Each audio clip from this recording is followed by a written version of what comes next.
Hello, gentle viewers. This is Guardian, welcoming you back to Out of the Park Baseball 26 with the Chicago White Sox in our Baseball 101 series. In today's episode, we're going to be talking about two somewhat disjointed things, but I still think they're things you need to understand, both to understand baseball and later the game, which are fielding statistics and, of course, ratings.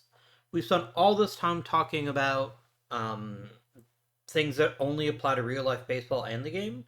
We're going to start getting more gamey stuff today, and then next week we're going to have one that's basically a mismatch. So next week is going to be the last in this Monday series, which is going to be the basics of roster construction, how to build a roster that's successful. Which, if you're watching the Friday series, you already kind of have a sense of how that works. But I still think it's useful to talk about it in a different setting. So let us go ahead now and talk about fielding statistics first. So you may recall that last week we talked about something called uh, what was first called DIPS, Defense Independent Pitching Statistics, and then later on turned into things like FIP and Sierra and other pitching stats, which are basically things that are fielding independent. Fielding was kind of the last great revolution, and well, sorry, two fielding statistics were kind of the last great revolution in statistics. Now there's some others that are even more cutting edge, but they aren't available in OOTP. This includes things like Stuff Plus, which was developed and by several people, but I think most notably the person who uses it the most right now is Saris of The Athletic. So if you happen to subscribe to The Athletic, and you want to learn more about Stuff Plus, he's a fantastic guy to go for. Another thing the game doesn't track, which I find annoying a little bit, is it doesn't track exit velocity over the entire season, and it doesn't track launch angle. These are both two things I would love for them to add into the game, but for right now, they're only tracked on a per play basis. They're not tracked um, on a season level basis. So, is it annoying? Little bit, but it's honestly not that bad. It's not the end of the world. Okay, so fielding statistics. Fielding statistics are, in a certain sense, very very simple, but but the ones that are actually the more predictive, the more valuable, are much less so. So let's start by picking a player at random. We'll say Kyle too, because then we can talk about catcher defense as well. We're new fielding stats and career fielding stats here. Okay. And it doesn't include the full filter. That's obnoxious. And for some reason, I can't look at I think this is a recent update to OTP. If it is, I don't like it. I can't choose past years because the season hasn't started yet. Um, all right, you know what we're gonna do? We're gonna quickly load up my Guardians series, and I'm gonna just simulate a month of the season. I'm not gonna do anything. I'm not gonna give any choices. I just want to generate some fielding statistics in a format that's easier for you to see them all. And I don't want to ruin my Friday series. I don't want to give any people any spoilers. So, um, take a couple seconds to load that up here. I'm gonna put it on Do Not Disturb. I want the game to just do whatever it wants to do. I don't really care. Here you go. And we're gonna go ahead and simulate to. Let's try to get quite a bit of statistics here. Let's go up to May 16th. Um, and then we're just gonna let the game run. And while we run, we can talk a little bit about the basics of fielding statistics. Fielding statistics were a black box for a very long time. And this is because the things we were tracking were very easy to track, but they didn't actually tell us how good somebody was at defense. We talked a little bit about errors last week. Um, so remember, just as a quick recap, if you hit a ball at somebody and they either don't catch it when they should or they throw it incorrectly so that it can't be caught, that's an error. Errors are incredibly subjective. Incredibly subjective. You cannot predict errors from year to year to year. Oh, we got an achievement. Nice. Okay, now we have some stats. Now we can actually talk about fielding here. So, So anyways, errors are highly subjective, but used to be the only way that you could measure how good somebody was at defense. For whatever reason, that was the statistic that everybody chose, and it's obviously not the best one to go for. So let's talk about the fielding statistics that we do have and how we can use them more effectively. All right. The first two here are ones you've seen dozens of times already. Games and games started. I don't need to belabor that particular point. The next says total chances. How many times is the baseball in a position to be caught by the player? Now you'll notice something very interesting, which is that our catcher friend here has way more than everyone else. This is expected. Um, Technically, and I need to double check this, but I'm pretty sure that just catching the ball after it was thrown at you is considered a total chance. But let me double check and see what actually counts as a total chance here. It's an opportunity to record an out, which includes putouts, assists, and errors. I believe it also includes strikeouts, because I'm pretty sure that a strikeout counts as a putout. Our strikeouts, putouts. Yes. So that's why catchers will always have more total chances and more putouts than pretty much everyone else on the field, because they get double credit for strikeouts. Because it's possible you could drop the third strike, which actually creates a very interesting dynamic, whereby the hitter still has a chance if he makes it to first base before the catcher throws him out, he actually gets first base on a drop third strike. So he's both out and not out. He's like Schrodinger's base runner in that sense. So that's total chances. Okay. Assist. If you touch the baseball right before somebody else, if you touch the baseball, throw it to somebody else, and they get an out, you just got an assist. Congratulations. If you catch the ball and cause someone to be out, whether either it's a force out or you tag them out, you have just recorded a put out. And so right away, if we sort by putouts here, you'll notice that the people that have the most putouts, other than catchers, are first basemen. It makes sense, right? The vast majority, a lot of plays tend to be, ground balls that go to the first baseman. Makes complete sense. Errors we've already beaten to death. I don't really want to talk about that one. I don't have like a format here for like the stats are really good, stats aren't so good. But errors are the worst. Because here's what errors don't tell you about a defender. You can have somebody that makes no errors because they literally don't move unless the ball is hit directly at them. Um, that person has zero errors. Does it make them a good defender?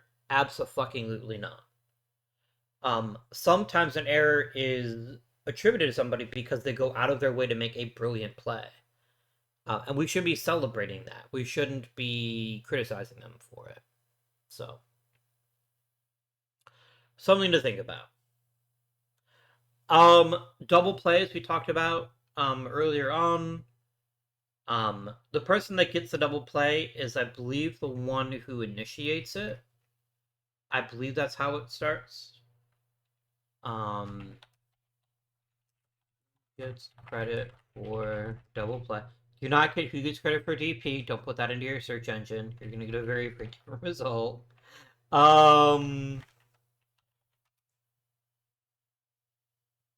Oh, they all get it. No, okay, that's not accurate. There's an assist, there's an out. And I'm not sure who this is, but maybe this is I was involved in a double play one way or the other, which makes sense to me. Our backup catcher was responsible for a double play. That's something that can definitely happen.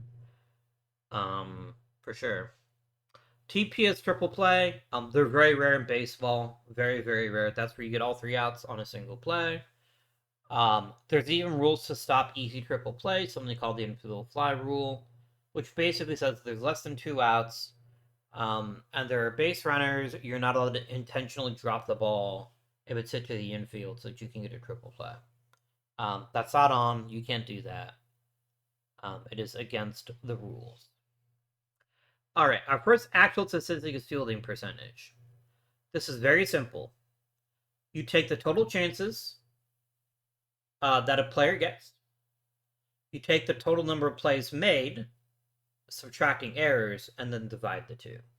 So in other words, this person, Carlos Santana, has 194 total chances. He fucked up one of them, so we do 193 over 194, and we get 99.5 or point, yeah, 99.5% or 0.995 if you're doing the whole number scale that we have here. Pretty easy, right? Like that's not a difficult thing to understand. But again, it's based on errors, and therefore it's kind of trash. Um, it also is effective with the number of chances he has. So it looks like Gabriel Arias is the worst defender in the world. He's barely touched the baseball, and when he did touch it once, he made a mistake. So sorry, pal. You can't win them all. Range factor is an interesting play. Is an interesting statistic. And it's one that I've never understood super duper well. But it's also a counting stat, basically. Well, it's not entirely. So, according to Major League Baseball, range factor is the total putouts and assists divided by defensive games played. So, basically, range factor, the more you do it, the more points you get. I don't think O2 uses range factor per 9. But again, putouts. So, who would you expect to have the most range factor? Catchers. And again, not a surprise that our number one guy for range factor is. So it's putouts plus assists divided by games played. It's not bad. It isn't a terrible statistic, and it does give useful information because it tells you basically how active the player is on the field. I don't know that it's super relevant for the most part. I don't really trust it, and I don't really like it.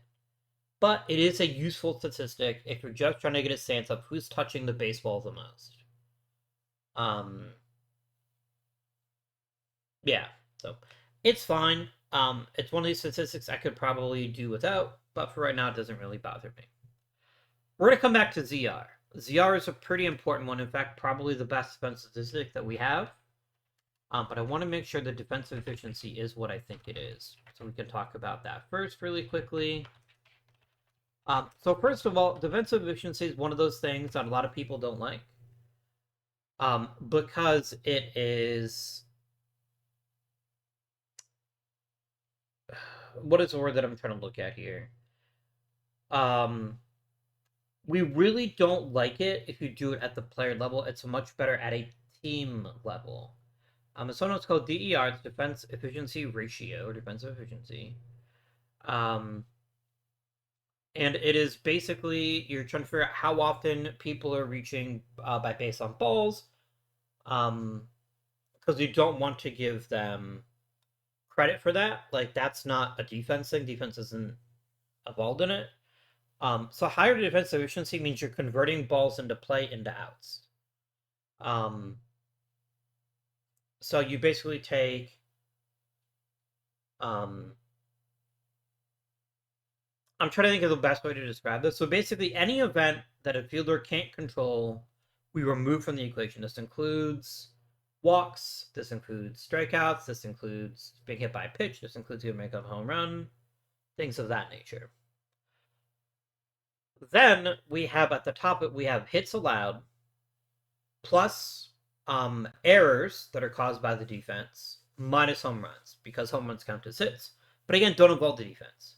So you take all that in the so the numerator is hits plus fielding errors minus home runs divided. Sorry, reach on error. Excuse me, is what ROE is. Reach on error. So we start with a 1. So if you're over 1, you're good. If you're under 1, you're bad. We start with that. So start with a 1. Then we have hits plus reach on error minus home runs in the numerator divided by I'm trying to think of PA. I'm trying to think what PA is here. I think it's probably meant to be plate appearances.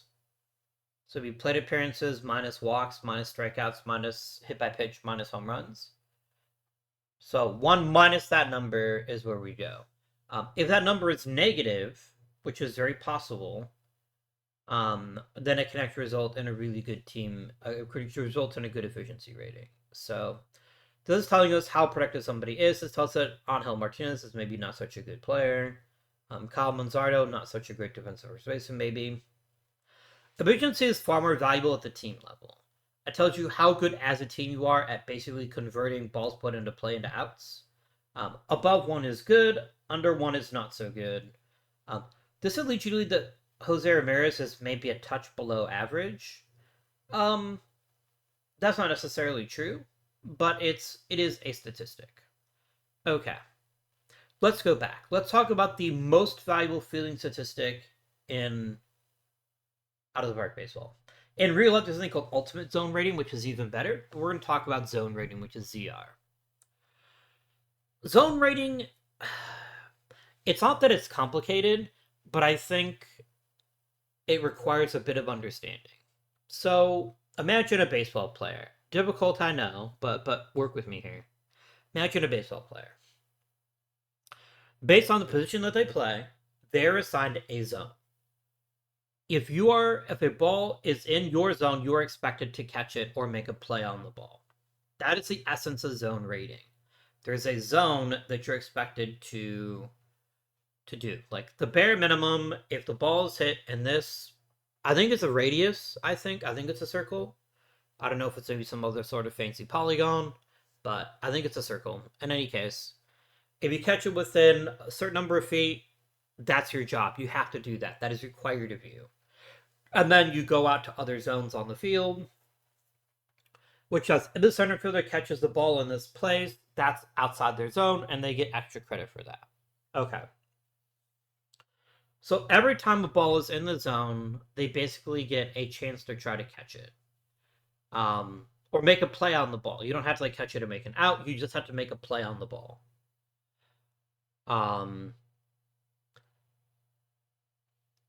So this is kind of the basics of zone rating. If you make a play outside of your zone, you're basically given credit for that. If you don't make a play that's inside your zone, you're penalized for it. And this is why zone rating is kind of the gold standard for defense. It's then weighted on a scale so that it basically acts as a component to WAR, which means basically our friend Bo Naylor has saved us 2.1 runs over the course of the season, more or less, so far. Not 2.1 actual runs, because remember, 10 runs equals a win for purposes of WAR. So it doesn't mean that he's only saved 2.1 runs. He's probably saved more than that. But it is a way to measure the impact of the defense. And right now, what we can see from the Guardians here is that Brian Roque is having a rough season, which isn't automatically apparent on the other statistics, but it's very clear here. He's already made 4 errors. He does lead the league. He does lead the team in double plays, which makes sense. He's a shortstop, but he's not getting the balls the way that he should. This is why we take zone rating and we turn it into something far more valuable to us, much more valuable, which is how good are they making plays in the zone. So this is the BIZ stats here. BIZ stands for balls in zone, and then there are basically 5 levels. Oh, I'm missing a statistic here. Bear with me for a second. I need to add in the plays that were impossible. There you go. And we'll save that one here. Okay. So BizR is biz routine. Basically, this should be as high as humanly possible. You should be able to make the plays that are considered routine, if it's in your zone. Okay. The next step is balls in zone likely. This means 75% or higher is what you're going for. That's maybe not an exact number, but you should be likely to do it. So 75 to 90 is pretty standard. Then there's balls in play even. You're expected to make 50% of these. Half. Then there's unlikely, less than half. Then there's remote. This is it's really far out of where we expect you to go. If you make them fantastic, we don't really expect it. And then impossible, which means there's no way a human being can make the play on the ball, even if it is on play. It's like you try to make a play and it's just impossible, so we don't hold it against you. So what this tells about Brian Rocchio is very interesting here. Brian Rocchio is making very basic mistakes. Very, very basic mistakes. His balls in zone likely percentage, these are plays he should be making 75% of the time. He's making less than half of. He's making exactly half of that. He's fucking up routine plays, which is not a thing you want to see. He is better than average on the even percentage, but then again, he's doing worse and worse. Although, he is making some extreme plays pretty efficiently, which is really cool to see. So it's not totally hopeless, but we definitely had a lot of issues with Brian Rocchio. We're to look at his ratings here. He should be better than this. He should be better. It's early in the season, though. This is the kind of thing that maybe we think, okay, this is just statistical noise, and he'll work it out the more he plays. But this is definitely an important way that we can use these enhanced statistics to figure out what's going on. In this case, maybe it's a brain cramp, or maybe he's not as good defensively as we think he is, but he's not getting the job done. This is the kind of decision you might want to consider if you're deciding if you maybe want to replace a defender. So somebody like Gabriel Arias, who's much better on routine plays, but hasn't had a ton of opportunities. So I think that's the heart of zone rating. There's ultimate zone rating, which is even better. So zone rating is calculated. Your chances are the balls in zone plus balls that are out of zone. If you make the play on a ball that's out of your zone, you get extra credit for it, basically. And this tells us if the ball is in your zone, how likely it is for you to catch it. Yeah. I'm trying to remember if these are plays you can't possibly make, but you make them anyway, or just balls that you don't get graded for because you could never have caught them in like a billion years. Either way. So that is of course zone rating. And these numbers combined are the best we can do in defense in OTP 26. Ultimate zone rating is a little bit more highly regarded. Ultimate zone rating, or UZR, I believe includes much more fine zones. And is what a lot of people use as blah blah blah blah blah blah blah.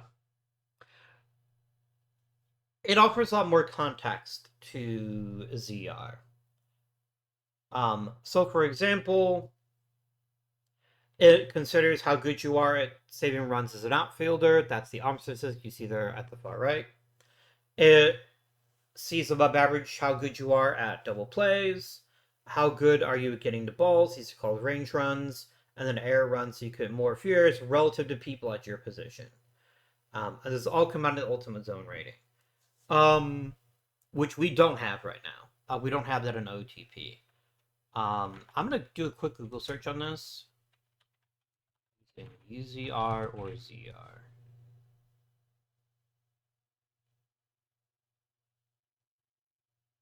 Oh, okay. It is actually ultimate zone rating, which is fantastic. I didn't know that. I thought this is just zone rating, but it's actually ultimate zone rating. Which is really good. Gucci is actually, it takes regular zone rating and then it puts it above average to show how much better they are at somebody at their position. So in this case, Brian Rocchio is about 2.1 runs worse than the average shortstop. Whereas Bonello is 2.1 runs better than the average catcher, which is pretty cool. Arm runs is primarily for outfielders. It's how good they are at throwing people out. Looks like Daniel Schneemann maybe had a couple of reps at the outfield, didn't do too well. Let's talk about framing. Catcher framing runs are probably the absolute top of defensive statistics today. It tells us how many runs this catcher provides, how much better he is than the average catcher at framing pitches. And in case you don't remember, framing pitches is what happens when pitcher throws the ball's actually out of the zone, but the catcher brings it into the zone, and the umpire calls it a strike. It is technically cheating. But we've been doing it for, I don't know, almost 200 years at this point. More than 150 years. Yeah. Either way, catchers who are really good at it are also very, very, very, very valuable to their teams. So very useful. Um, One other stat I want to talk about, which is RTO, which is runners thrown out. It's only for catchers. So in other words, if somebody makes a stolen base attempt, can the catcher throw them out? Very simple, but for the longest time, that's all people cared about for catchers was could they control the running game? But we realized over time that it's more than that. Now, with the uptick in stolen bases over the last couple 3 years, um, throwing out runners is more important. But there was a time in baseball history where people just didn't steal bases, and so having someone who's great at controlling the running game wasn't that valuable. You had to get something else. This is where you get something like CERA, which is catcher ERA, which is quite simply, I believe it's the aggregate ERA of every person that they catch. Um, I'm pretty sure that is correct. Yeah, so if Cooper Engel is catching all the pitches he's ever caught, we take their ERA, we aggregate it. That's his ERA. That's his catcher ERA. It's not a great stat, because it's so dependent on things that may be outside their control. I mean, for example, okay, it gets into a philosophical question. How much is the catcher responsible if the pitcher makes a bad pitch and gives up a home run? I don't know. That's one of those things that I'd love to see if there's like an extra level to this. Maybe that's the next frontier of catching statistics is what impact does the catcher actually have on the game? Because for some teams, the manager calls the pitches. For other teams, the catcher does. At the major league level, I would be shocked if there's more than like a couple of catchers that don't call the game because it's such an important part of their thing. They've even got something called TrackMan now, where you have like a little button and you push the button and it tells the pitcher, do this thing. But either way, so the catcher basically would tell, let's say Tanner Bibby, I want a fastball low and inside. And then Tanner Bibby throws the ball, and maybe it's where it's supposed to go, maybe it isn't. But for CERA, it's the same thing. If the catcher said, throw the ball right down the middle to Aaron Judge, and the pitcher does it, that's a home run. That reflects poorly on both the catcher and the pitcher. But let's say he said, I want the ball low and in, and Tanner Bibby still throws it right down the middle, and Aaron Judge hits a grand slam with it or whatever. Is that the catcher's fault? I don't think it is. But it's still a nice back of the envelope way to see what kind of impact does this person have on the pitching staff. Is the pitching staff generally better when our catcher is at the plate? Does this mean that Bo Naylor is better at calling a game, or does it mean that he just calls more games than Cooper Engel? It's hard to say. It's not a great stat, but it's the best we're going to get right now at the current state of baseball statistics. As far as how good a catcher is at calling a game, which is, I think, the most important part of being a good catcher. In my opinion, like framing is nice, controlling the running game is important, but being able to call the game and work with the pitchers is the catcher's job. If you told me that a catcher could call a flawless game, know exactly which pitch to throw in which situation to any hitter, that is more valuable to me than him being able to throw out every base runner or even necessarily being able to frame pitches really well. That's my take on it. Maybe not everyone agrees with me, but that's how I value catchers, both in real life and in this game, which we can see through ratings. A couple of stats I haven't talked about yet that I just want to really quickly cover. First of all, it's stolen bases allowed versus runners thrown out. Attempts, versus thrown out. So Bo Naylor's got an okay arm. Realistically, 30% is pretty good. A lot of the times when somebody steals a base, it's not on the catcher, it's on the pitcher because the pitcher wasn't paying attention. Like if a pitcher throws a knuckleball that goes like 60 miles an hour, like if the ball doesn't hit the catcher's glove until the guy's already hit second, The catcher still gets charged with a stolen base, even though he literally could not have thrown the ball because it wasn't in his hand yet. Just an example of, again, why statistics can be flawed. I'd like it better as a percentage, personally. But I still think it's helpful to see, does this person have a bad percentage because they suck or because people just aren't running on them? In this case, only 3 people ever tried to run on him. That's fine. IP is innings played. Pretty straightforward. If you are in the game at a position, you get credit as 1 inning play. Not too tricky. PB is pass ball. It's not peanut butter. Peanut butter is delicious. Pass balls rather less so. This is another very subjective stat. Okay. Pitcher throws the ball. And we'll say the bow nailer is at the plate. He's trying to catch the ball. If the ball goes through the catcher's legs, we generally call that a pass ball. It's the catcher's fault the ball wasn't stopped. But on the other hand, if the pitcher throws a 100-mile-an-hour fastball that goes, like, it just hits the back of the... It hits the netting behind home plate. Catcher could never have caught it even with a 20-foot ladder. That's a wild pitch. There's so much gray area, though. Again, I don't love it as a statistic, and it's really difficult to measure. Who has the most pass balls? It's people that catch knuckleballers. I wonder if they do historical pass balls. Let's find out. Let's look at someone that I know caught Tim Wakefield, RIP, to a legend, and Jason Varitek. Do we have fielding statistics for his entire career? Do we keep track of pass balls? We do, yeah. Why does Jason Varitek have 25 pass balls this year? I guarantee you, let's see, that's 1999. I guarantee you Tim Wakefield was on the Red Sox that year. RIP to a legend. Hey, look at that. 1999. Tim Wakefield's on there.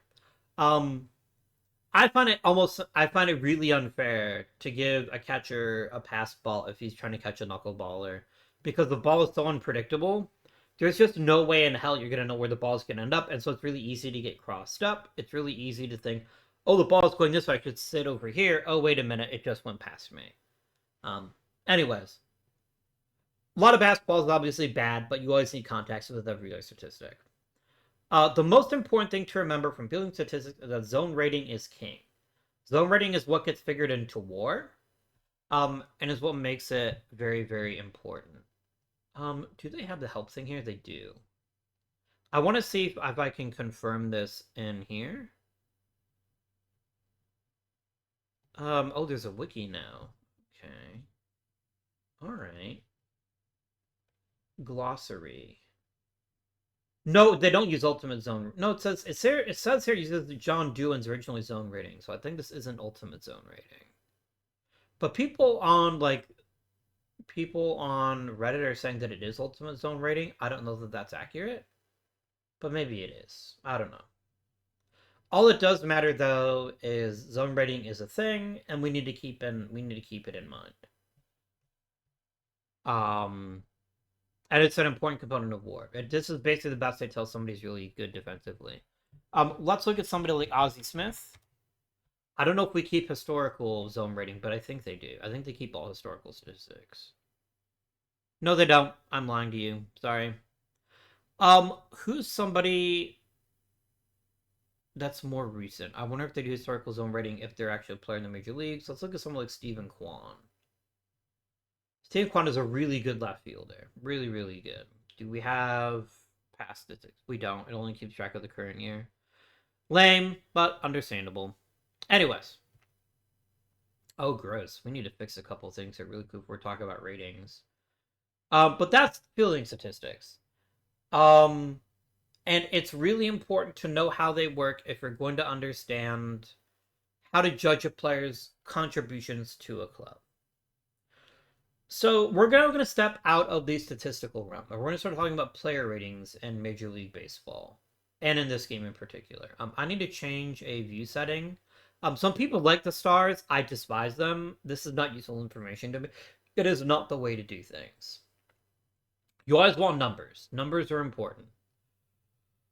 So we're gonna go to, it's not game settings, it's under manager's office options. No, it's not here either. It's under league settings, I think. Yeah, because it's at the global setting level here. Okay. All right, we're going to change this to 20 to 80 and 20 to 80. Um, yeah, for purposes of doing, no, we're going to do this. We'll just do it this way. That's fine. Okay. So, in the inestimable world of Major League Baseball, scouts all got together and decided that we would be rating numbers from 20 to 80. Why started at 20? Why ended at 80? It's lost to time, in my opinion. I don't know why they do 20 to 80. Maybe Google knows. Um, why do scouts use 20 to 80 scale baseball?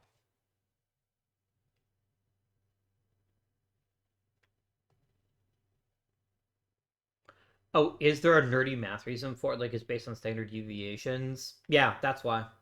Okay. Um, so yeah, if make sure the average is 50, three standard deviations in either direction include most of your sample size, 99.7, so that's why you do 20 to 80. There's a reason for it. It's just math.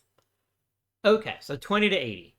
20 basically means not a very good player, significantly below average. They're not very good at statistic rating. You shouldn't be having him do it.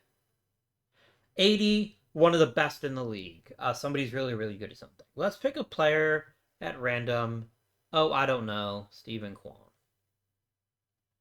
Let's start with talking about hitting ratings. So first of all, remember the scale is 20 to 80.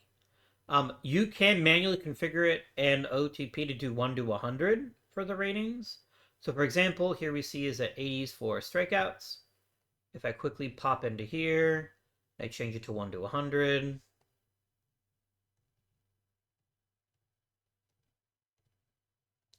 And we go back. He's even past that. He's at 103 on a scale of 1 to 100. This is wrong. Stephen Kwan is Korean, I'm pretty sure. I'm 99% sure that he is Korean. An ancestry.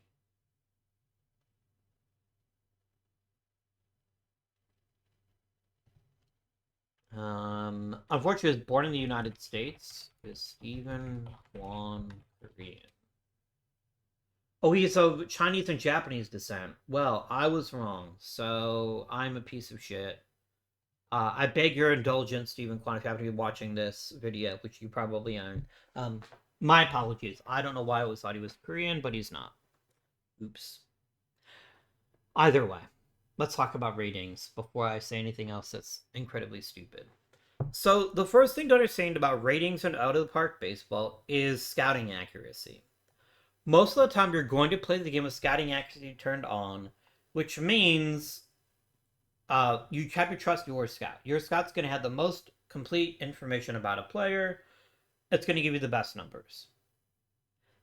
This is really important to keep in mind, though. If you have a shitty scout that's doing the best they can, it's going to say scouting accuracy might be high, but it still might be wrong. OSA ratings are basically like, I don't have a scout at all.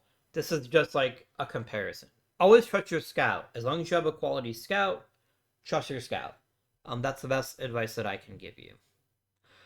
So for some of these statistics, you'll notice that there are two numbers. The one on the left is their current rating at a stat. The one on the right is the potential. For young players, there's usually going to be a gap between those two, and that tells you this is what the player is right now versus what they could be in the future. Here we see a couple examples on Stephen Kwan. It looks like Stephen Kwan's contact could improve a little bit. It looks like his defense could improve a little bit, but for the most part, he's a finished product, which makes sense to me. He's 27 years old. He is what he's going to be at this stage in history. So we're going to go over every rating. It's going to take us a minute or two. So I beg your indulgence. I'll try to make it at least somewhat quick and try to make it as relevant as possible, but there's a lot of ratings to get through. There's so many ratings. Let's start with batting. So batters have basically 4 ratings, one of which is broken into 2 components. We'll start with contact. Contact is your ability to get a successful hit. But we need to consider this in context. BABIP is his ability to put the ball in play. That's his batting average on balls in play. If he's capable of putting the ball in play, we expect him to have a higher average. But there's also avoiding Ks, which is not striking out. Stephen Kwan is a world-class pro player at not striking out. In modern baseball, it's really hard to strike out less than you walk, but he did that just last season. And he's also done it before, too. Like he did in 2022 as well. So, contact comprises both statistics.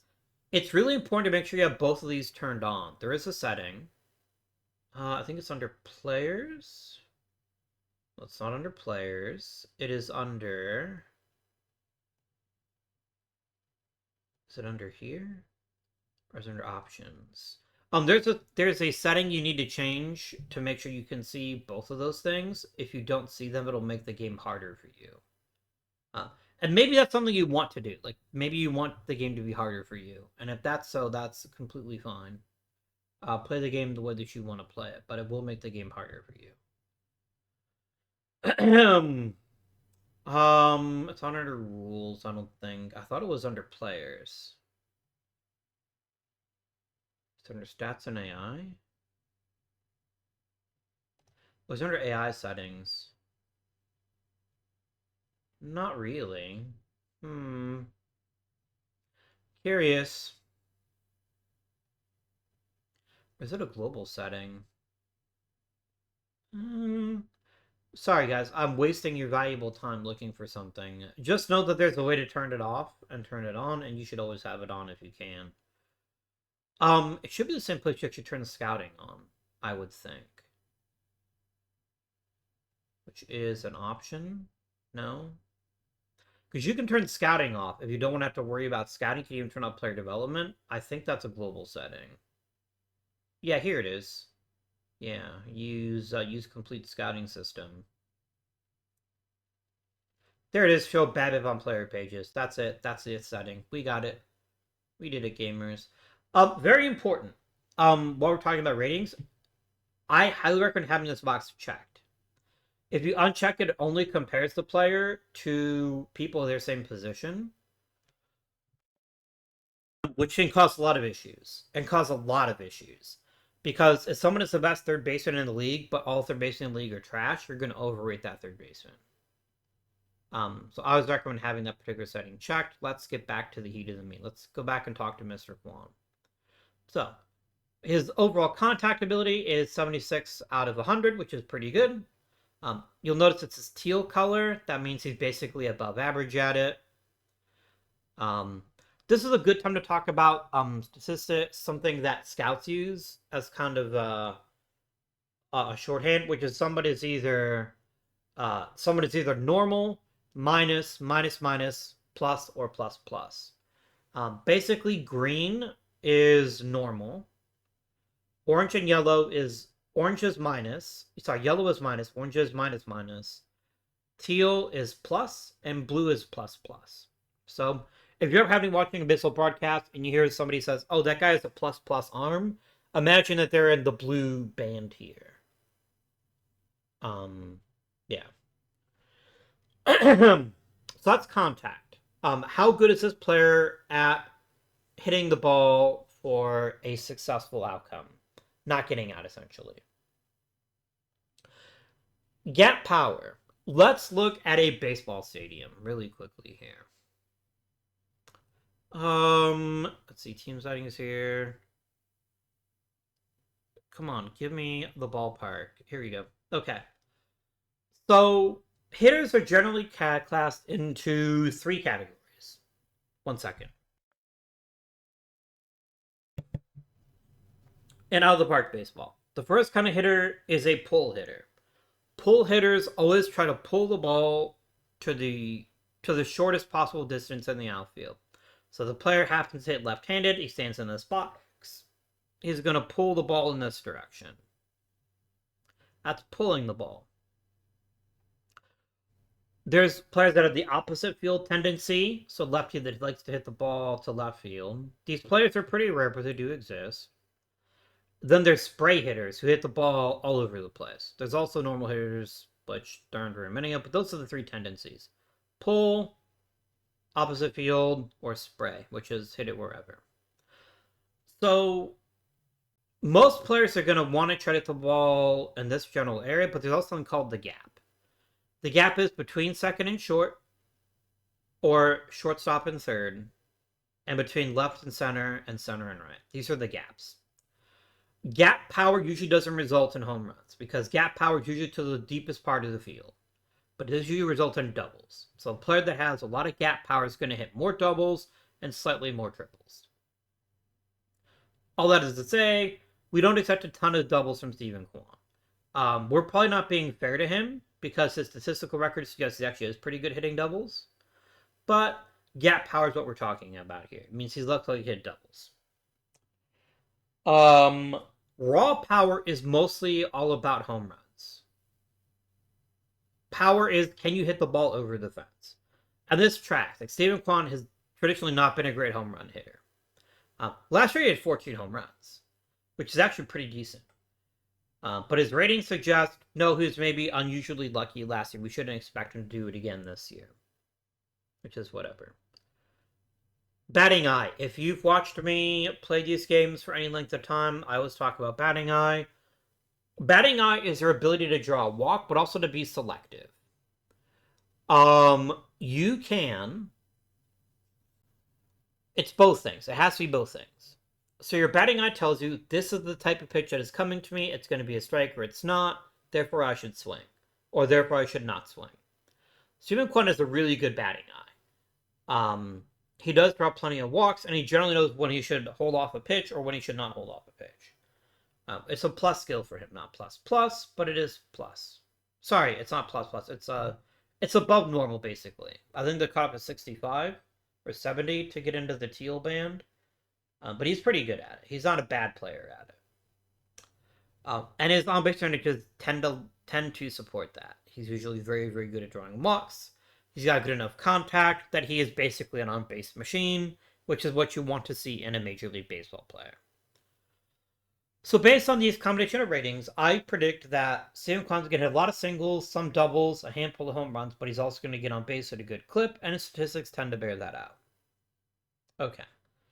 Those are hitting statistics. Let's talk about base running statistics. Here we can see here, he's a spray hitter, which means Steven Kwan uses all the fields all the time, which again tracks with his real-life reputation. He doesn't pull the ball very much, and that's why he doesn't have very many home runs. Speed is raw speed. This applies to both defense and offense. It's his ability to run quickly. When players have a high speed, they generally have a higher range because they can get to balls that other players can't. Conversely, as a player ages, his speed will go down, which will also hurt his outfield and infield range and his ability to steal bases. Stealing aggressiveness is how often the player will steal bases. Generally speaking, more aggressiveness means more stolen base opportunities. Stealing ability is specifically the ability to pick up on what a pitcher and catcher are doing and steal a base successfully. Stealing ability is your success rate. You can have a lot of stealing ability, have really low aggressiveness. That means you're just very careful. You're very choosy about when you steal. Aggressiveness is just, do I steal, yes or no? Stealing ability is how good am I at stealing the base. Base running is stealing plus the ability to take the extra base. Smart players generally know when to take the extra base. And he's a plus base runner, which makes complete sense to me. He's got nice stolen base total, more importantly, he's got high base runs. He is a guy that knows how to take the extra base when he has to here, so good work here. Not such a good, base runs weren't so good in 2024 for him, but that's okay.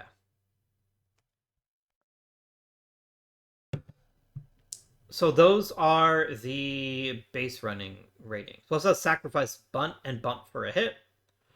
I didn't talk about bunting because bunting is stupid and you should basically never do it.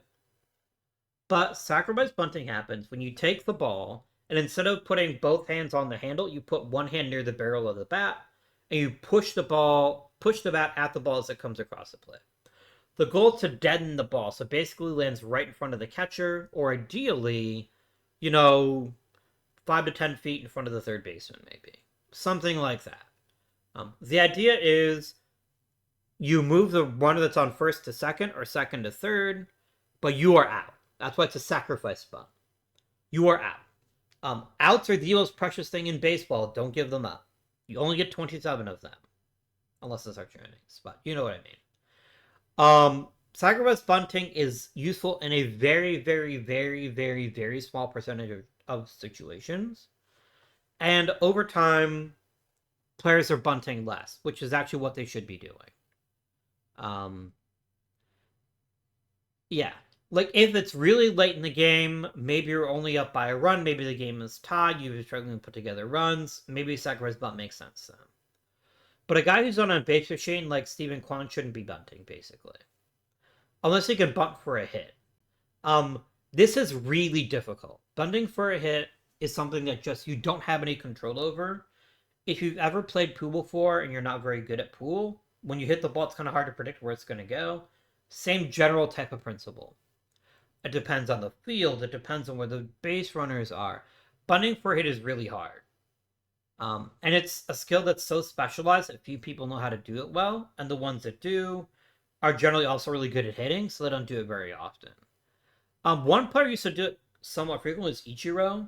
Because of his whenever Ichiro swung the bat, he started running toward first base. It's one of the weirdest batting styles I've ever seen before in my life of watching baseball. Take a look on YouTube. Watch a clip of how Ichiro swings the bat. As soon as he swings the bat, no matter what happens to the ball, he starts running towards first base. He does it when he bunts too, which made him good at bunting for a hit. He didn't do it a lot, but it was something he was good at. But remember, you bunt for a hit, you're only going to get a single. There's another reason to bunt, which is really meta, next level. If you know the opposing infielders are bad, and they're likely to throw the ball way over somebody's head, then maybe it's even better. Because then you're getting a two-base error, which could be pretty handy. Okay, that's these statistics here. Let's talk about defense statistics now. There's a whole host of these. It's easy to see them on the ratings page. So we have 3 categories of statistics. We have infield, outfield, and catching. Okay. We'll look at a catcher because this isn't the end-all be-all. But let's talk about the infield and outfield stuff first. Range, error, and arm are all the same. And they're all basically the same regardless of position. Ranges, can you get to a ball? How big is your zone? How effective you are getting the balls in your zone? Errors, how conservative are you? How consistent are you? A player with a high range and a low error is going to be able to make plays no one else can make, and then fuck up the most basic shit you could ever imagine. Arm is how strong is the arm. Now, different positions will value different of these stats differently, but that's what they mean. Turn double play is your ability to pivot is essentially what turning the double play is. It's really important for second baseman. It means catch ball, plant foot, throw ball, and that very quickly. That's turning double play in OOTP parlance. Let's look at a catcher now. Catchers have 3 ratings in OOTP. They have blocking, framing, and arm. Arm, okay. That's the same as outfielder and infielder arm. It's his ability to throw the ball really hard. Framing we've already talked about. Blocking is basically how good they are at blocking the plate, both blocking it from base runners coming in or blocking the plate so that they don't let balls get past them. Both of which these are important ratings. We also have position ratings. This is how much does a player know a position. It includes things like experience, but it includes things like this is how good they are at a position. There's lots of ways to be good and defensively. You can see a player that has a really good arm and really good frame, but maybe not so good at blocking, have a similar catcher rating to somebody who's really good at blocking and framing, but has kind of a rag arm. So position ratings change a lot. You'll notice here, it looks like Bono's got some third base chops. We could potentially teach him third base. He's not a very good one, though. He'd be okay. He'd be okay, I guess.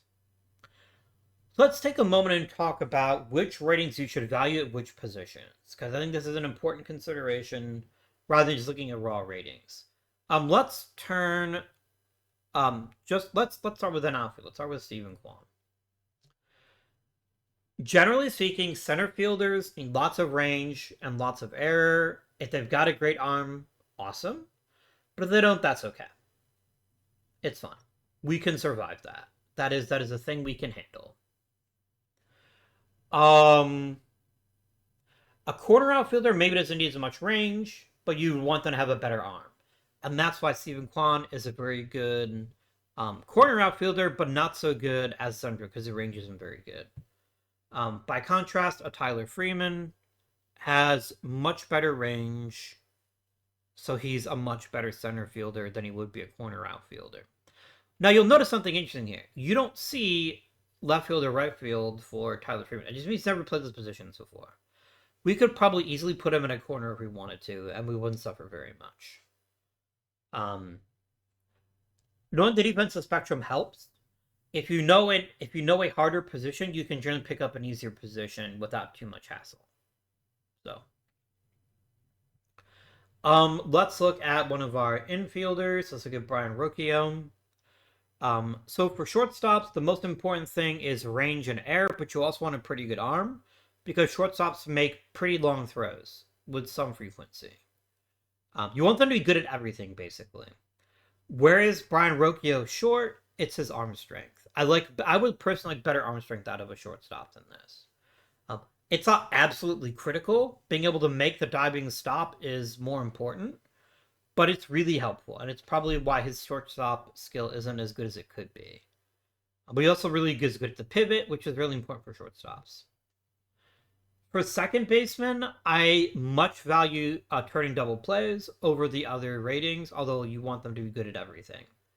There's not a lot of difference in skill set from second base to shortstop, but most double plays are shortstop to second baseman to first baseman, so it's more important for them to be good at turning on the pivot and being good at turning double plays. First base, it genuinely doesn't matter. Because the first baseman's most important skill is catching the ball, and that's something that isn't captured in these ratings very well. Like, a bad defensive first baseman versus a great one isn't going to be all that useful to you. Not really. Having a gold glove caliber first baseman is, I guess, a nice feather in your cap. That's not what first basemen are for. First basemen are there to hit baseball. Is really hard. They're not there so much to play great defense. Third base, arm strength is crucial. Third basemen are making longer throws than shortstops on average, especially someone diving to their left and then trying to throw from their knees. So arm strength is really important for third baseman. Really, really important. It's even more important now that the shift is banned, which means you can't position your fielders the way you used to be able to. So it's harder to hide a bad arm in Major League Baseball today than it was even 5 years ago. Jose Ramirez is a pretty good third baseman. He's not elite. His range isn't very good. He's also 32. Who among us had range that was better? But turning double play, not very important. Third base are usually starting double plays, but they're very rarely turning them. So this number can be, it doesn't matter what this number is for a third baseman, but the rest of it does matter. Especially arm. You want them to be good at errors too. If a third baseman makes a throwing error and throws it into the opposing dugout, it's an automatic 2-base error. That's really bad. So history is littered with examples of baseball players that were played third base because they had a really good arm, but they couldn't throw it accurately, and it caused more trouble than it was worth. Russell Brand used to play for the Guardians, had that problem. A young Jim Thome also struggled with throwing the ball well from third base. That's why they moved him to first, and he became one of the greatest first basemen in the history of Major League Baseball. But something to think about when you're deciding who should play which position. Always, always, always make sure that you're putting players at the position they'll succeed the best at. That's all the hitting ratings in this game. They're all relatively easy to understand. The the big takeaways are make sure you're watching for the component ratings here. So looking at the ratings, I predict Carlos Santana is going to be a good hitter. He's going to be very volatile. Why? He's not very good at putting the ball in play. He's not very good at he doesn't get a very high batting average when he puts the ball in play. Which is unfortunate. So even though his contact looks like it's not that bad, in reality, it's because he doesn't strike out very much for a power hitter. He does hit the ball very hard, and he's excellent at his batting. He's very selective. He's just maybe not as good at. Maybe his wrists aren't as quick anymore. For whatever reason, he can't put the ball in play as effectively as we might like. But when he does do so, he'll probably hit the ball a very long way. And he also draws plenty of walks, and this is important. Whenever you hear me say always value batting eye, that's for two reasons. First, it is always good for players to get on base. There's never a bad time for a hitter to get on base. It is the most essential offensive skill, and the sooner you understand that, the more effective you're going to be in evaluating baseball players in real life, as well as evaluating them in the game. Super, super important. If you can get on base, you have a high on base percentage, you're a useful player, almost without exception. The second reason batting eye is important is it's an old player's skill. What do I mean by old player's skill? As people get older, they tend to lose speed. They tend to lose some of their flexibility and their athleticism, which is one of the reasons why batting average is so volatile. The older a player gets, they tend to hit for lower averages. We can't all be Tony Gwynn. Tony Gwynn was a legend from day 1 to day 10,000. Carlos Santana, excellent player, not really a legend, no. And his batting averages show it. He's still a useful player, but he's maybe not the player he used to be. When he broke out with Cleveland initially, he was getting decent averages, even at 300, at least once, I think. Or close to it. No, he never broke 260. Well, here's what I know. But yes, so what was my point? Sorry, I lost my train of thought. Yes, batting eye, old player skill, which means it's something that you tend to retain even as you get older, and it might even get better. Because the more pitches you see, the more you get used to them. You can watch film. You have lots of opportunities. So, always important to consider that. Always, always important to consider that. Those are hitting ratings. Let's talk about pitching ratings. Notice Carlos is an extreme pull hitter, but his overall profile is normal. Because it looks like he tends to pull ground ball, which isn't great. That's not on. That's not a good thing. Oh, he's a line drive hitter? That makes sense. That's why his gap power is so high. Which means he doesn't really go for the fences. He just drives the ball in a certain direction, which is actually really beneficial. Line drives are generally very hard to catch, and it doesn't allow for a reaction time for defenders. So line drive hitting is good. We like players that hit for line drives. I'm trying to think of a legit pirate like Kyle Manzardo. He's also a line drive hitter. There we go. Okay. Let's talk pitching ratings. Pitching ratings same for every pitcher, for the most part. Remember how I said turning on BABIP is important? That affects the movement. Okay, let's start from top to bottom on the left-hand side here. First of all, we have stuff. Stuff is, can I strike somebody out? A pitcher with the high stuff rating is going to strike out somebody more than someone who doesn't. So Luis Ortiz here is not so great at striking people out, and the numbers bear that out.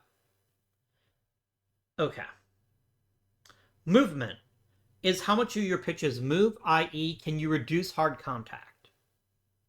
In this case, he's good at preventing hits, which means he's probably somebody that he has good influence when a pitch is put into play. His pitches tend not to end up being hits, but he's also bad at home runs. He gives up lots of home runs, which is bad. So his pitches don't have a lot of movement. Control, can you put the ball where you want to put it? It's not just can you throw strikes. It's can you put the ball where you want to put it. In this case, his control has the potential to be excellent. He's still working on it, but for right now, he's already pretty good. Then every pitch they throw is rated on the same scale. Generally speaking, starting pitchers should have at least 3 pitches. More is better, especially if they're good pitches. In this case, Luis Ortiz has an okay fastball, a minus slider, sinker, and cutter, and a minus changeup. Yikes. He is not a great pitcher.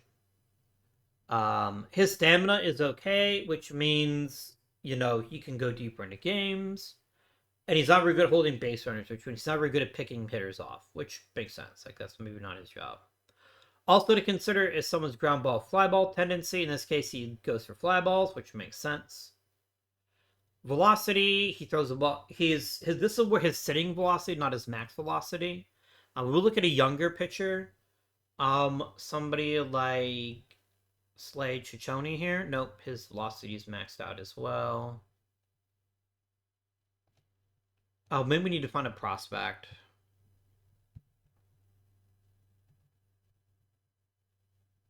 It's Travis Banana, guys. Yeah, here's an example here. Gavin Williams has an extra level of velocity potential. As pitchers get older, that'll eventually get locked in. But anyways, we'll get sick on Gavin Williams for a minute or so. This is where the fastball sits. This isn't the hardest you can throw it, but this is the hardest you can throw it consistently. That's when we say a pitch sits somewhere. Ground ball, fly ball tendency. People that tend to be fly ball hitters tend to give up more home runs. People that tend to be ground ball hitters tend not to. And again, the ratings bear it out here. Mr. Gavin Williams here allows a fair few home runs. Notice he's got a plus pitch, though. His fastball is really, really good. And he's got some other secondary pitches here. His stamina is not great, though. In the modern game, 40 stamina might be enough. He's not going to give you a super large amount of innings, but he's going to give you some. He's probably going to give you 150 innings or so, roughly speaking. Which isn't bad, certainly, but it's certainly not great either. Pitcher type is, do they tend to be finesse or power? Power pitchers tend to get strikeouts. Finesse pitchers basically pitch to contact quite a bit. Arm slot. Arm slot doesn't matter a huge amount, but players with non-traditional arm slots tend to get hurt a little bit more frequently, especially sidearmers. Starters that sidearm tend to have issues with their arm slot. They tend to get hurt more often because your arm isn't meant to throw that way. So it can be an issue. That's pitching ratings. Pitchers have you between 5 and 6 pitches. I've never seen 7 in this game. 2 other general rating things I haven't talked about yet. Scouting accuracy. This is how well your scout knows a particular player. At any time in the game, you can always request a scouting report, and your scout will give you one. There's development risk. Young players have a higher risk of injury. That's what development risk basically means. You tend to be very volatile when you're quite young. If we look at, say, where's a nice young pitcher? Who are the top Guardians prospects? I want to find somebody really young. We can look at Jason Chorio. Notice Jason Chorio's development risk is medium. He's got a lot of potential. He looks like the kind of guy that's going to get on base a lot. He's got some decent doubles power. He's pretty fast. And he's also a really good center fielder. Like, he's got a chance to be a star. But he does have some risk. He's still very young. He could get hurt. He could develop bad habits. So you need to keep an eye on him. Let's look at the international complex. Only medium development risk from is really interesting. Usually these guys are more likely to have something like an extreme risk. Especially if they're really hard. Yeah, here we go. Carlos Espinosa throws the ball really, really hard. Look at his velocity potential. His pitches are excellent, but he's not going to be able to do very much with those. He's not a very good pitcher. If these ratings here improve, he's got a chance to actually be a low-key, brilliant starting pitcher because he's got great pitches. Like, he's very good at throwing his curveball and his fastball. Also, big risk factor. Guys throw a hard curveball. Curveballs are hard on your arm. And on top of all that, he's a lefty. Lefties tend not to throw as hard as righties. So a lefty throwing this hard is bonkers. However, his control fucking sucks. If this number approached 40 or even 45, I would genuinely give him a shot. He also gives up a lot of home runs because his pitches tend to be a little bit straighter, which means it's easier for hitters to score up on them and drive the ball. There is a universe where he becomes an excellent pitcher and one of the best in the game. But it's going to take him a while. It's going to be a lot to think about. You'll notice that hitters also occasionally have these same statistics. Pitchers have these same statistics that hitters do. It means the same stuff as it does for them. Sometimes you get players like Shohei Ohtani, though, that are brilliant at both things. Like, you can see here his pitching ratings are listed here. His hitting ratings are listed here. Oops. I hit the right mouse button by mistake. Shohei Ohtani, very good at baseball. Who knew, right? He's good at baseball. He's good at all of the baseballs. If we judge him purely based on his pitching, there are some warning flags here. He tends to give up home runs, and his control isn't great. It's good enough. It is good enough. But he's certainly not an ace-level pitcher. Especially when he tears his rotator cuff. Yikes. But his pitches are excellent. Like, these are really good pitches. He's got 2++ pitches. And fastball slider in real life is a great combo because sliders look like fastballs until they break at the end. Which is just, it's rude, it's mean, it's cruel to the hitters to have a great slider. Because it just bursts in there like that, and you can't pick it up until the last moment, and you look silly. Curveball and splitter are good pitches. His cutter's really good. I like pitchers with cutters because they're really good at dealing with people with the opposite hand type. So Shohei Ohtani is a right-handed pitcher, which means against a lefty, cutters are really, really good. I like cutters a lot against lefties. It's one of the reasons Mariano Rivera was such a great closer because his cutter was so good. I think speaking of the Guardians, I think Emmanuel Clase throws a cut fastball too. I think that's his number one. I think this is bread and butter pitch. Maybe. Maybe not. Where are you? Here we go. Yeah, he's got a cutter and a slider. That's really nasty. Because cutters and sliders have a very similar shape. But the slider has more movement and a little bit less velocity. But when you throw as hard as Emmanuel Clase does, well, it's pretty good. Yeah, I like cutters a lot. Notice he's got the over-the-top arm style. That's not that big a deal. It's curious that he doesn't throw a curveball. Over the top is really good for throwing curveballs and sinkers because you come over the top of the baseball, which forces it down naturally. It makes it really good for throwing pitches that are tended to go down like splitters, curveballs, sinkers. I don't remember. Do they record historical arm angles? Because I know Barry Zito had an impressive curveball, but I don't remember he had an over the top style. No, they don't. I didn't think they would. That's fine.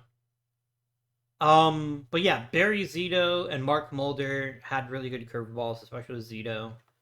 Thinking of the Oakland A's from the '90s. And over the top just helps with that. Burt Blyleven is another guy who had a big curveball and had kind of closer to an over the top arm slot. I'm trying to think there's a current side armor in baseball. There's always John Halama, John the Llama Halama, who pitched for the Mariners among other teams that had a really pronounced one. You get Submariners who basically throw the ball underhand. Chad Bradford, also the A's. I don't know why I'm thinking of the A's all of a sudden, but it's a guy who always threw like that. It's almost but not quite underhand. And it's so mean. It's so mean. I used to play High Heat and Triple Play back when those games existed, and hitting those guys was always the worst because what happens is, like if you throw a fastball as a Submariner, it goes up and then it comes down. It's like a little roller coaster, and it's just so hard to key off on it. They tend to have lots of arm injuries though, which is what makes them not a great pitcher, and why you would generally want to use players with that kind of arm slot as a reliever. for sure. That's ratings. Let's take a little moment here because I see we actually got a fair bit of time left, and I want to cover one other thing, which is coaching ratings. Knowing how to set up your front office personnel is going to give you a big advantage in the game. So let's look at our front office here. So there are a collection of ratings in this game for different types of coaches. We have scouting ratings, trainer ratings, GM ratings, and then coach ratings. Let's take a look at our assistant GM, Mike Chernoff. So these aren't ratings in the sense that they're ratings for players. These are ratings to tell you this is the kind of players that they're going to favor. Assistant GMs typically control how players are promoted through your system, and they tend to favor certain kinds of players. And since they always give you advice on trades, you want to take that into account. So, for example, Mr. Chernoff here loves him some veterans. He loves veterans, so he's more likely to rate a veteran in a trade than a rookie. But he's also not very aggressive, which doesn't really matter because they're not the one doing the trading. These ratings matter far more if you are just the manager than they do if you're the GM, because the GM basically does what you tell him to do. But it's always a spectrum, one way to the other. So he likes prospects over veterans. He likes pitching over hitting, offense over defense, speed over power, and values average over on-base percentage. In other words, he's an old school guy because on-base percentage is better than average. It's just better. How does he build his ratings? He values scouting ratings a lot and the stats of the current year, and values other stats less. How he trades and how he will budget. In this case, he's going to pour money into development and the draft, a little bit less international free agents, and into scouting. So these are the GM ratings. They don't really matter to you, honestly. If you play the game to GM like I do, then this doesn't really matter to you. If you play the game to just be a manager, then this has more of an impact on you. I'll give you the kinds of players you can expect your general manager to find for you. I'm talking about coaching ratings last because they're the most comprehensive. Scouting ratings. Player evaluation doesn't matter so much. Well, it matters a little bit. This is how much they take statistics in. So this is how good they're at scouting the 4 levels, which is major leagues, minor leagues, international scouting, and amateurs. Amateurs are players that are about to be drafted. Minor leagues means players that are currently in the minor leagues and who don't have, basically I think that'd be considered rookies by Major League Parlance, which is having a certain number of at-bats or a certain number of innings pitched, for them to consider them as minor leagues.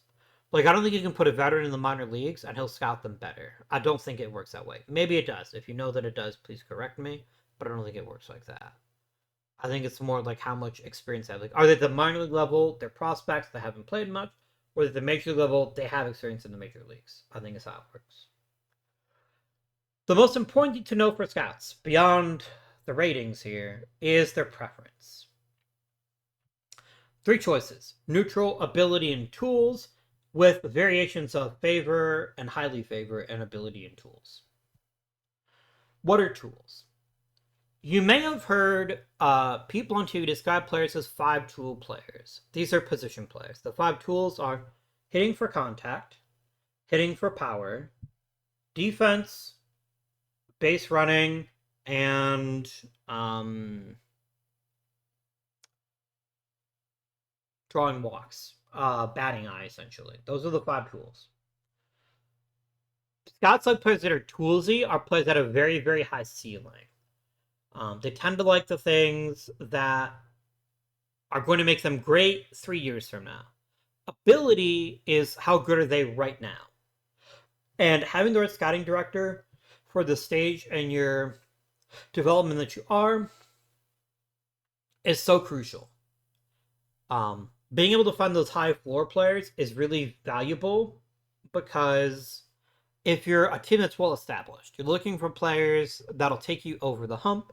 You're looking for superstars, you're looking for solid players. And that's where a guy like a Scott Barnsby would really shine. He's going to be able to find those players, and he's going to have a higher accuracy, and he's going to be more likely to rate them higher on his overall scale. The overall and potential is adjusted by what your scouting director likes. So I was going to look at a player and do the breakdown before you start deciding whether to draft a particular player. Okay, so that's scouting. Scouting is very, very important. You have to have a good scout. You want these to be legendary as much as possible, and then pick the best preference. There is an argument to be made for neutral.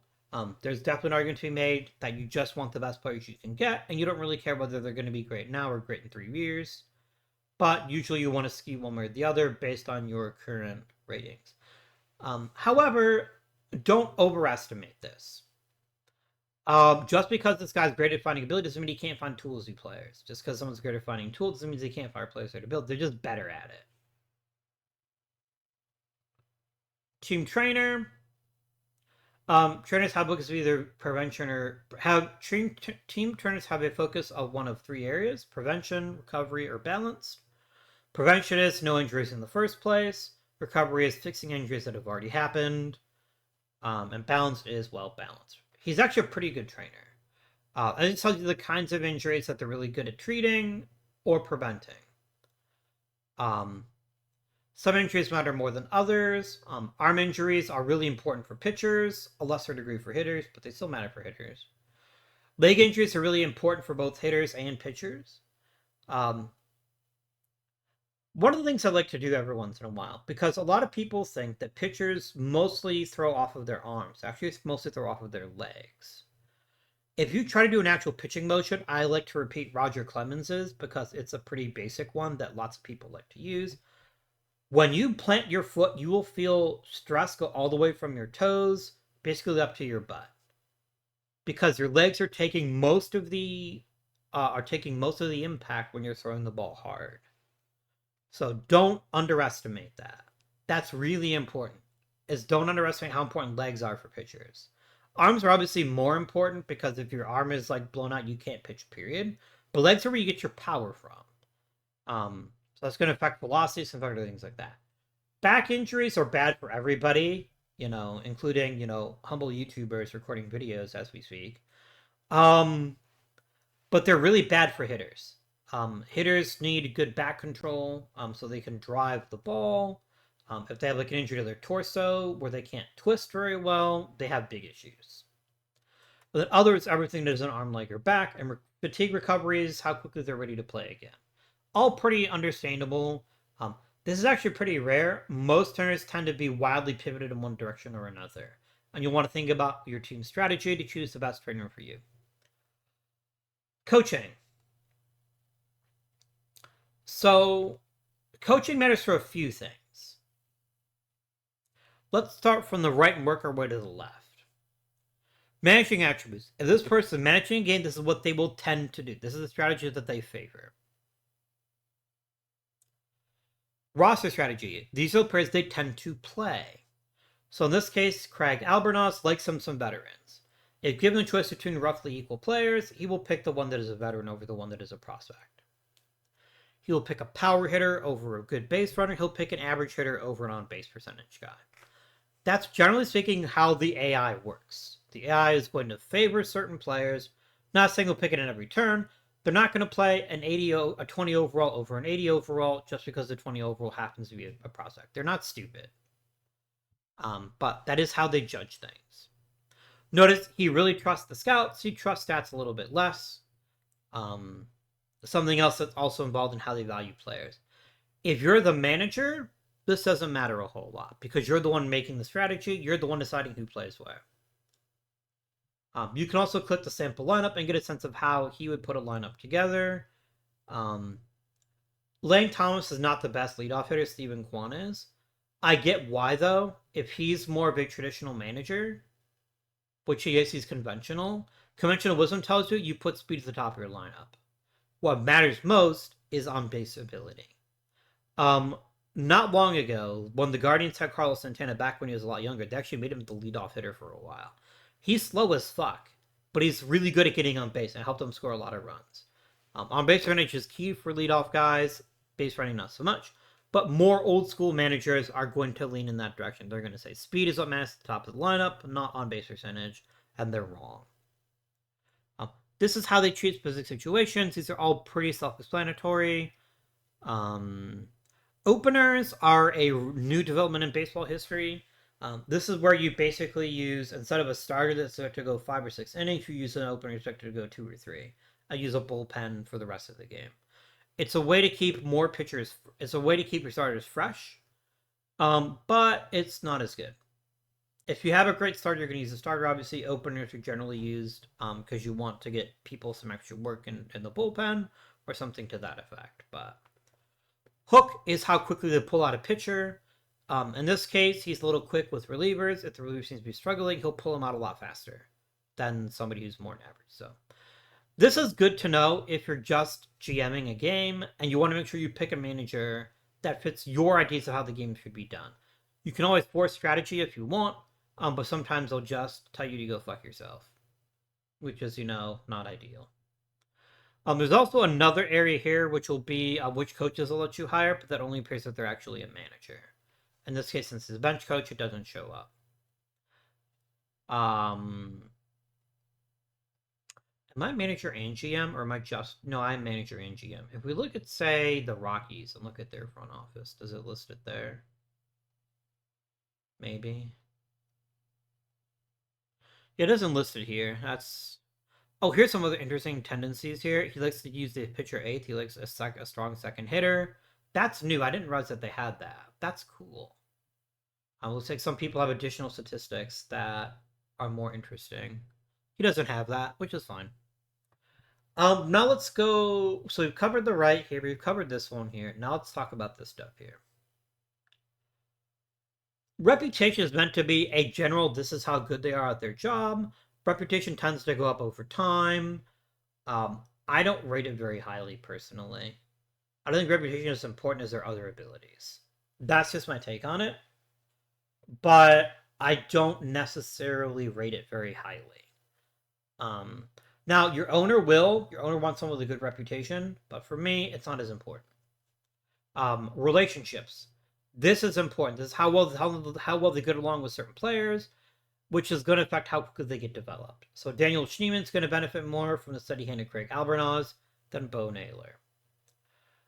It'll also stop players from signing with you. If they have a really bad relationship with your manager, they might just refuse to sign with you.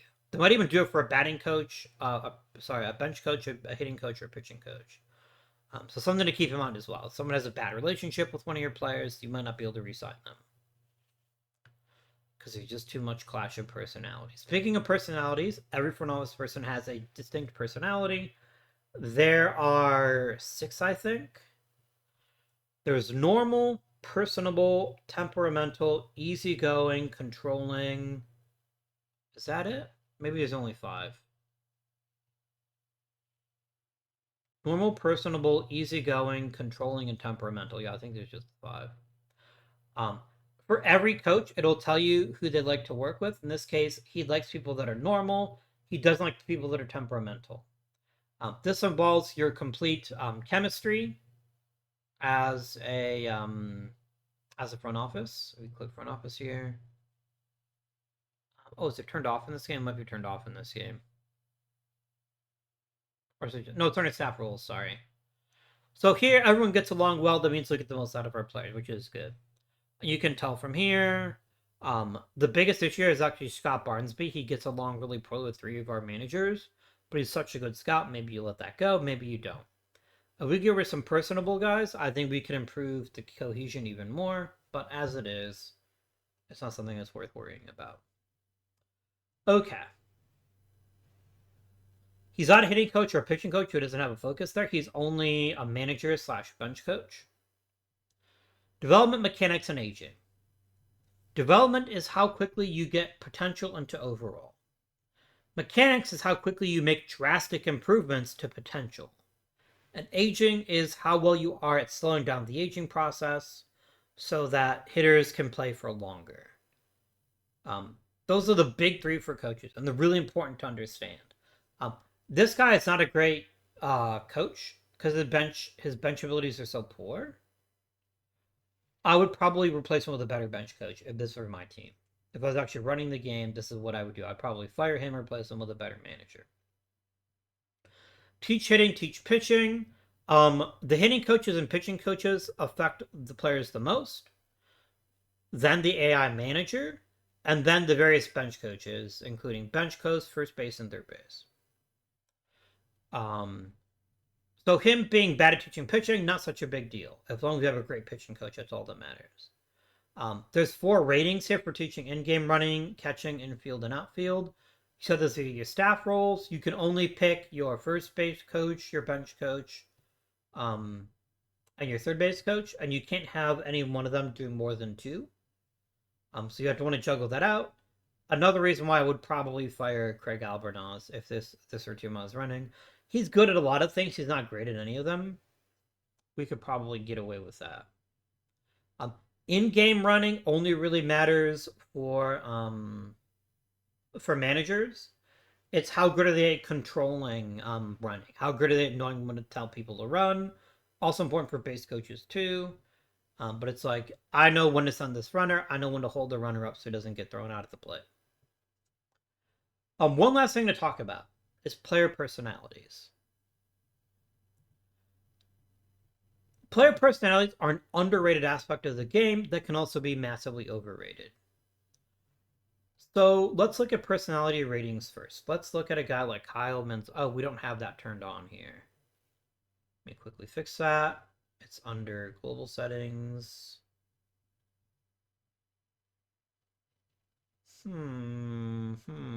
Maybe it's not. Maybe it is under players. Yeah, here you go. All right. Let's look at this guy here. Okay, we don't have very high scouting accuracy because we're not clicked on our cut. Okay. Let's look at, I think this is the easier way to see it. It's in this custom view that I have created. Okay. There are 6 areas that players have ratings in. The first is leadership. Players that have high leadership are better able to relate to other players, and they help a little bit with development. Not a lot, but they help some. If you have a lot of players with great leadership, they provide like coaching and things like that on the side. It can help with your development a little bit. Loyalty is how loyal they are to your team. A loyal player, if given the choice, will take less money to stay with you most of the time, and they'll favor signing with you over going to another team. Adaptability is their ability to learn new skills. It's their ability to, say, pick up a new position, for example. High adaptability means that they can learn a new position more easily than somebody who doesn't have high adaptability. Financial ambition. This guy wants to get paid. This guy doesn't want to get paid. Financial ambition, they will tend to favor money more when choosing to sign with you than almost anything else. I don't know the exact relationship between loyalty and financial ambition, which one overrules the other one, but it's something to keep in mind for sure. Work ethic is how hard they work at improving. A player with a high work ethic is more likely to stay in the game longer. They're more likely to learn new skills. They're more likely just to, work hard. Baseball IQ is how smart they are, how well they know the game of baseball. There's not a line between baseball IQ and work ethic. I like to have both of them as high as possible. But if one is, and I rarely see one is high and the other is not high.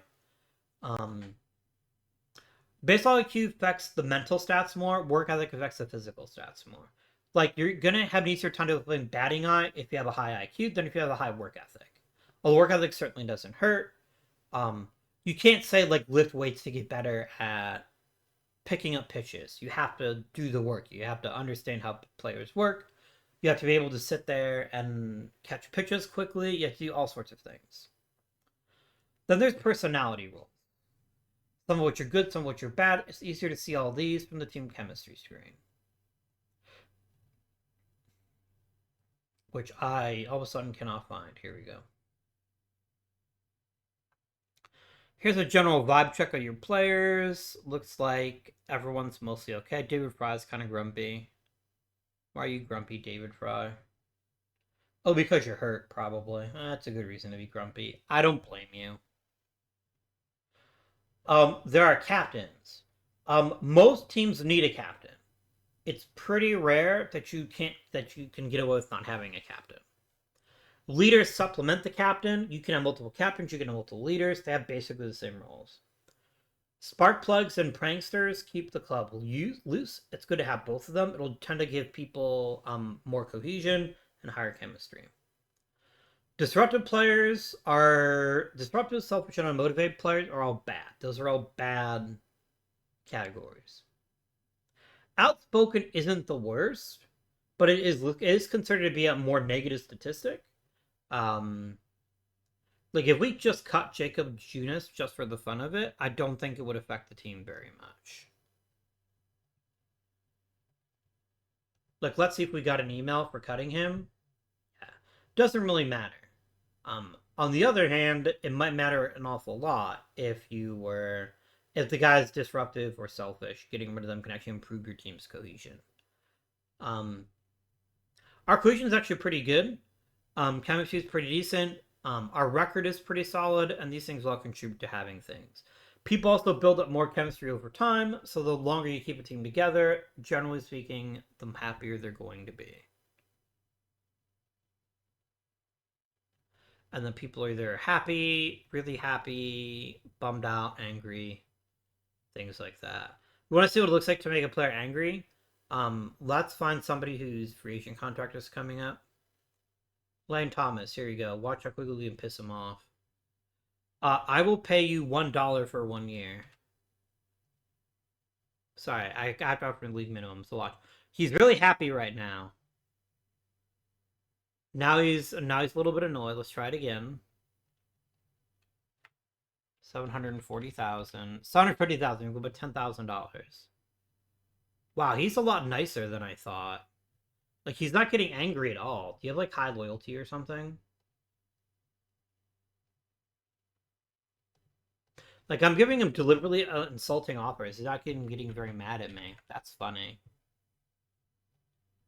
Yeah, look at the negotiation. He's fucking pumped, man. I mean, Thomas must just love the guard. Oh, he's got high loyalty. There you go. So it's harder to piss him off.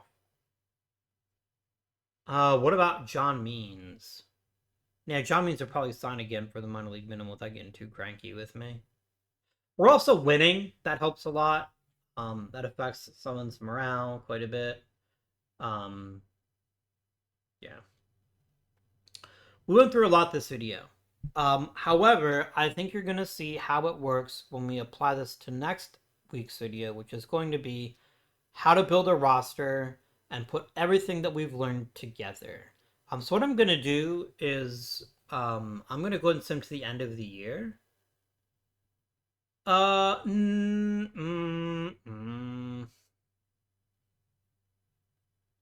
Yes. Yeah, I think I will. I think I will go to the end of the year. Um. Oh, nice. I just got an achievement for having an 8-game win streak. Literally, all I've done is just hit the button and say, "Don't bother me." Um.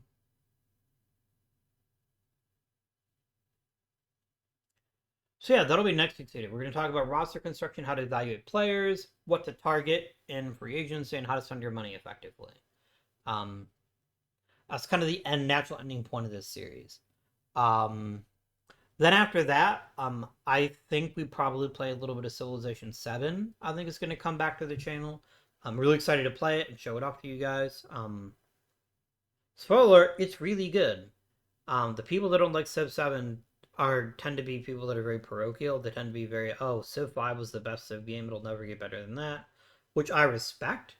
But it also means that they're not really giving Civilization 7 a fair shake, which I think is a mistake. Because I think it's genuinely the best Civilization game. I said somebody's put every Civilization game except the very first one. Civ 2 is my original Civilization game. I played that so often.